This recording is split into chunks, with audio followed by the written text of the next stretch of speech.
Apple just dropped something nobody saw coming, a $599 MacBook.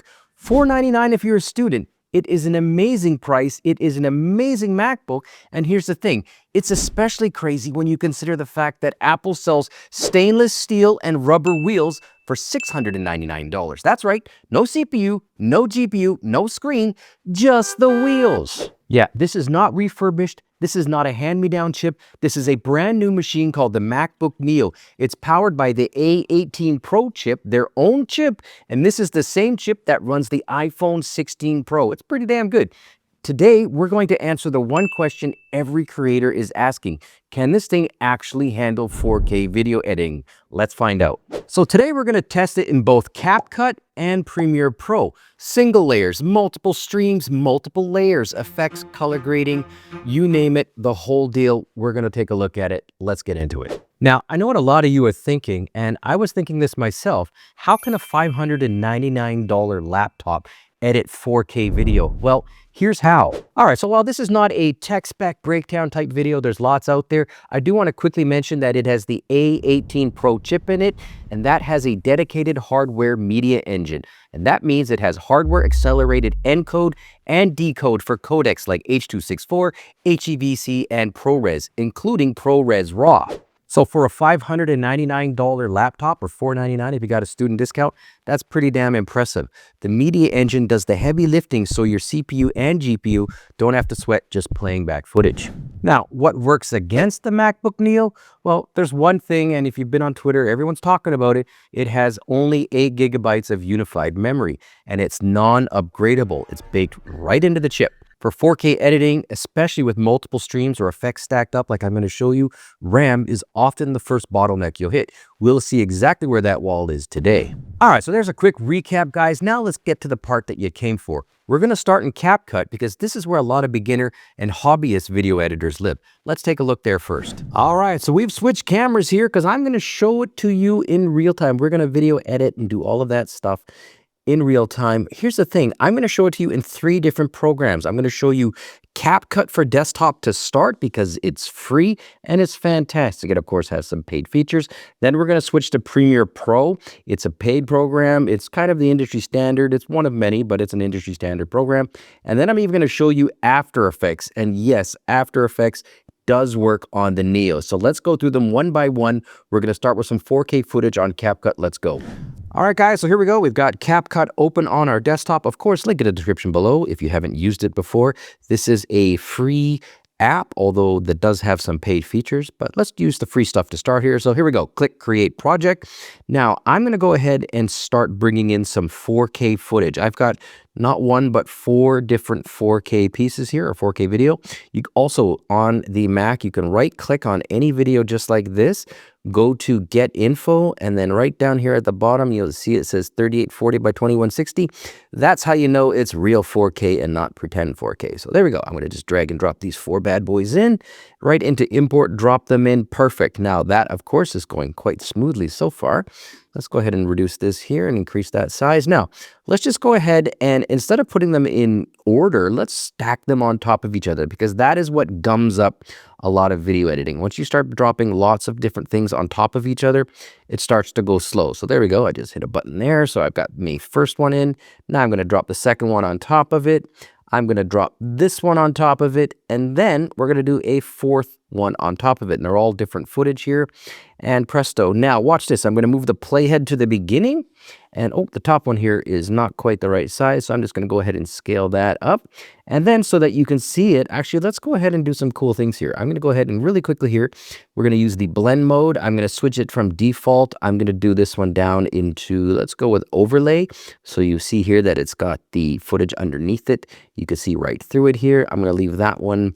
We're going to go ahead and reduce the opacity on this one here. So you can see that all of these footage pieces are blending in together. And then finally on the boats, let's go ahead and reduce the opacity on that one as well. And maybe we'll switch the color mode.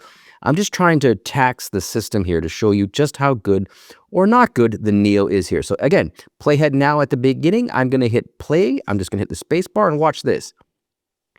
Literally, it's got all 4 cooking all at the same time. There's no stuttering. There's no frame dropping.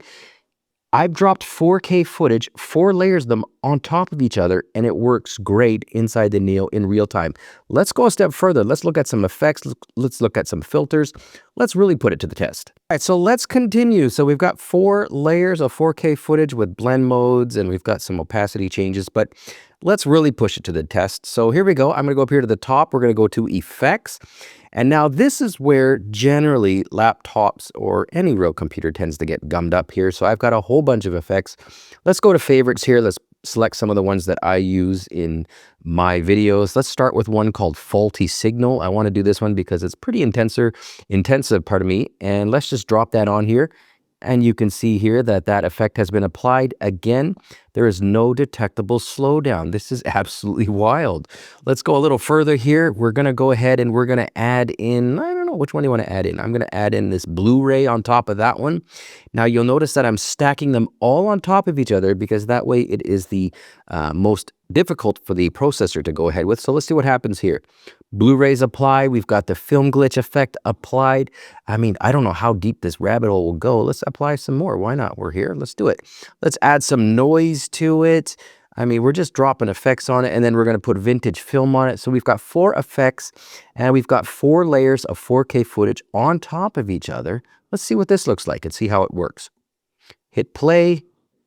We are getting no delay. We're getting no stutters. We're not dropping any frames. This is absolutely wild. So anybody that tells you that the Neo cannot be used for video editing, in my opinion, is wrong. This is fantastic stuff. Let's dig in a little further, though. We've got some effects on here. What do you want to do? You want some filters? Let's put filters on this. Let's really push it. So I'm going to go ahead and I'm going to put not a 4K. I've got an 8K filter here somewhere that I want to use. Let's see if I can find it. It's in my favorites. Fresh Lime 8K, there it is. Let's drop that on top as well. And presto, let's see if we've got any slowdown yet. We still do not have any detectable slowdown. This is fantastic. Let's go ahead and add in a color grading filter on top of this. We're going to make it nice and cyan and red. Again, applied. No detectable slowdown, guys. This is absolutely crazy. The Neo is a fantastic video editing machine. For those of you that use CapCut on desktop, it works great. Now, let's take a look at Premiere Pro. It's a little different. Let's try it out there. All right, so here we are in Premiere Pro. Now, this is what I originally was trained in. This is what I used to use. I've switched to CapCut a little bit and After Effects, but here we go. Now, the first thing you'll notice with Premiere Pro, there's a lot less real estate to work with here. It's very bunched up and it's not a very modern UI, UX, in my opinion. But let's go ahead and see what we got here. So I've got 4, again, stacked on top of each other. Let's move the playhead to the beginning. I'm going to hit play or space bar. And there you go. You can see here that we are getting, again, all 4 4K layers stacked on top of each other. And you can always check by turning the eyeballs off and seeing what you get. You'll see here that they're blending in and they're stacked together. They worked pretty good. So you know what? Kudos to them. That said, it's very bunched up. So what I'm going to do now is I'm just going to work on one layer and I'm going to start applying a few different effects to it just to show you how this goes. We'll do a color correction, a couple things like that. And then we'll switch to After Effects. All right, guys, let's use a few effects here that I'm quite familiar with and I use quite a bit here. So the first one I want to show you is relighting footage. Can you relight footage in Premiere Pro with your MacBook Neo? And the answer is, well, we're inside the effects panel here in Premiere Pro. I'm going to drag lighting effect on here. You'll see we've got a spotlight. Watch this. Under lighting effects, go to light, switch it from spotlight to directional. And presto, we've relit our scene. And if you turn this FX button on or off real quickly here, you'll see that we've gone ahead and done that. That said, are we getting any lag or drop frames? Hit play. And we absolutely are not. This is way better than I expected. Okay, way to go, Apple. Let's keep going here. Let's go ahead and try a few other effects here. We're going to go into video effects. Another one that I use a fair bit is, you know what, a warp stabilizer, but we don't have any warp in this one here. So let's go with, let's see here. I want to use, let's use wiggle. I want to add some camera motion into this. I'm going to go ahead and drop the wiggle effect on here. Watch this here. Now you'll see here when I hit play, let's see what we get. Oops, I did not hit play. Let's go ahead and hit spacebar, Curtis. Try again. Here we go. And look at that. We've got the lighting effect. We've got a camera motion wiggle effect. And we have no slowdown whatsoever. How good is that, guys? So you can see here that Apple really cooked with this, guys. You can do all sorts of video editing tricks, and you can do all sorts of effects using this. It's fantastic. Let's do one more here. Do you guys want to do some coloring? Let's go ahead. Let's go ahead and drop Lumetri Color on here. This is the gold standard for color correction inside Premiere Pro. DaVinci Resolve is generally the #1 for color correction in terms of software, but inside Premiere Pro, yeah, this is the big one. So here we go. Let's drop down here in our Effect Controls panel. Lumetri Color. Let's go ahead and just start doing some stuff here. So do we want to use a lookup table? No, we don't. We're just going to go ahead and make some color changes. We're going to increase and just decrease a few things just to show it to you. I'm not going to try and dial in any special type of color. Highlights up, contrast down, exposure up, I don't know, whites down, blacks up, and shadows up. Something like that. We're just having some fun here. Let's just go ahead and see if it slows things down. We've done some basic color correction. Look at that. It is going just like it was right at the beginning. The 3 effects are on top of each other. They're stacked, and they work with the Neo, guys. This is absolutely fantastic. Now, let's go to the big boss, the final boss, After Effects. Let's see if we can do any work in there. All right, so now we're going to After Effects, and this is the final boss for basically for video editing on any MacBook or anything for that matter. So let's go ahead and click on the Adobe After Effects icon here in the toolbar, and watch this. You're going to get a pop-up. There it is, System Compatibility Report. This is important because it says your system is equipped with less than 16 gigabytes of RAM. The Neo only goes up to 8 gigabytes, so it literally has half of the minimum requirements. That said, it still works. Let's go. We're going to click on Continue with Known Issues, which is what my therapist always says to me. And now After Effects is loading, and watch this. Here we go. So let's start from scratch here. I'm going to open up a new project. Now we're cooking here. Now, the next thing, instead of clicking on New Composition and showing you different After Effects techniques, this isn't the video for that. I'm going to go to Envato Elements, and I'm going to go ahead and just download a couple of different options here. The reason why is because these are professional motion graphics people, professional animators that have already created these, and generally, they're better at this than me. So I'm going to click on Download here for this glossy light logo reveal.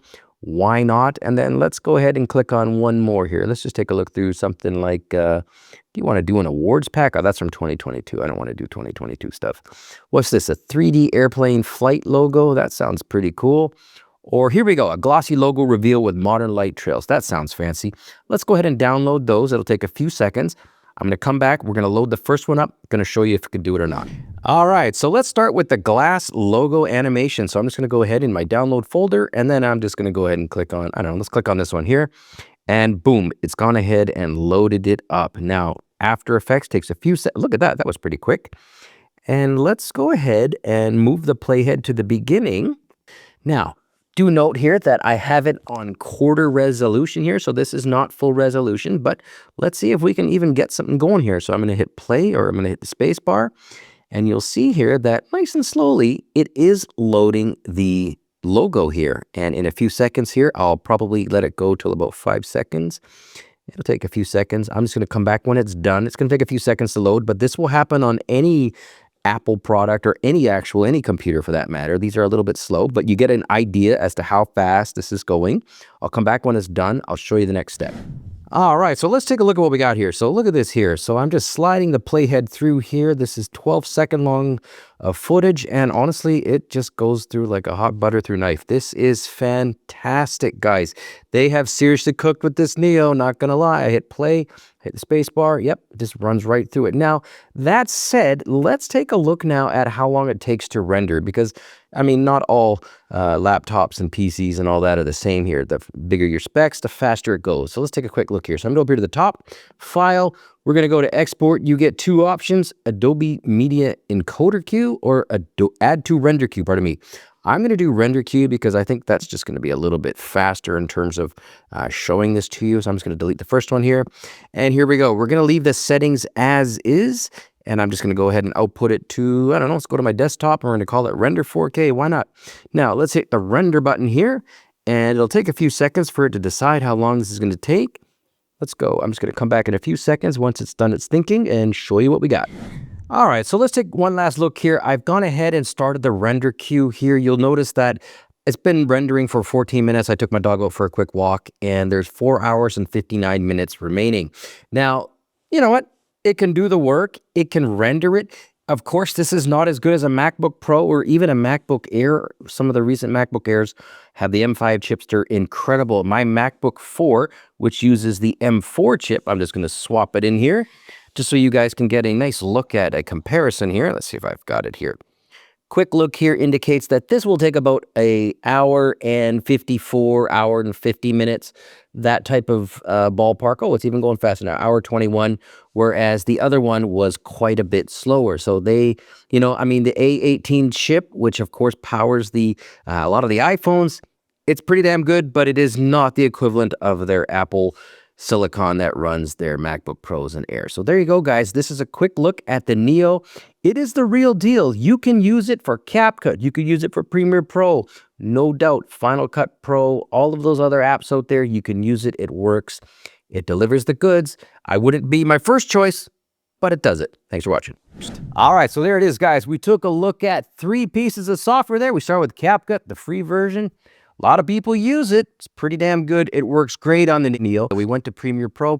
Paid version works great there. Stacked some footage. We stacked some effects. Works good. And then we even ran it with After Effects. It worked there too. Now, there are some limitations with the MacBook Neo. Let's talk about a few of them. All right, so the first thing I want to talk about, of course, is the display. It's 13 inches. That's big for some things. It's not so big for video editing, if I'm being blunt with you guys. It's also 500 nits of brightness, so it's not as bright as their Pro, you know, the MacBook Pro and their MacBook Air and stuff like that. And also 219 ppi. Pretty good for everyday use, but for, you know, video editing, it kind of hits its limit pretty quick here. Also, it maxes out at sRGB. It does not have the P3 wide color, nor does it have True Tone or HDR. Now, for professional work, for example, color accurate video editing, sRGB is a limitation. You could be delivering content that looks great on your Neo and then washed out or oversaturated on a P3 display, like your MacBook Pro or even your iPhone or iPad. So keep that in the back of your head when doing color grading. Right, so if you're serious about color grading, plan to plug in an external monitor. Just keep in mind there's only one external display port supported, and that is using the USB 3 port or the top port. Speaking of ports, let's be quick here because this is very straightforward. There are 2 USB-C ports. There's one USB 3 at 10 gigabytes per second and one USB 2 at 480 megabytes per second. There's no Thunderbolt and there's also no MagSafe. So basically, the Neo supports one external 4K display at 60 Hz. For editing, that's workable, but it's a stark contrast to what a pro-level machine offers. Right, so here's the bottom line. The MacBook Neo is a genuinely impressive machine, especially for $599 or $499 if you get that fancy student discount.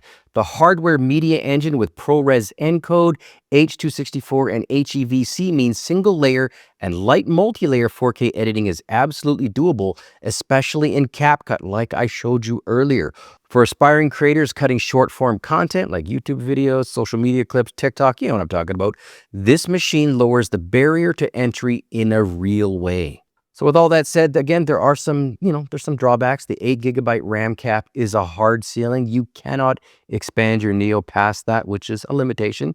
The sRGB display limits color accuracy, so keep that in mind when you're doing your color grading, like discussed before. And also, there is weaker multi-core CPU, which means longer timelines and complex effects stacks kind of slow you down over time. But again, it still works. It's still good. It's just not quite as fast. And yeah, there you go. So if 4K editing is a regular, serious part of your workflow, the MacBook Air M5 at $1,099 is a much better fit in my opinion. Also, if you have lots of money, get the MacBook Pro. They just released a new one. It is apparently incredible. I've got the M4. The M5 is now out. For the MacBook Air M5, which I talked about earlier, you get 16 gigabytes of RAM to start. You get Thunderbolt 4 ports.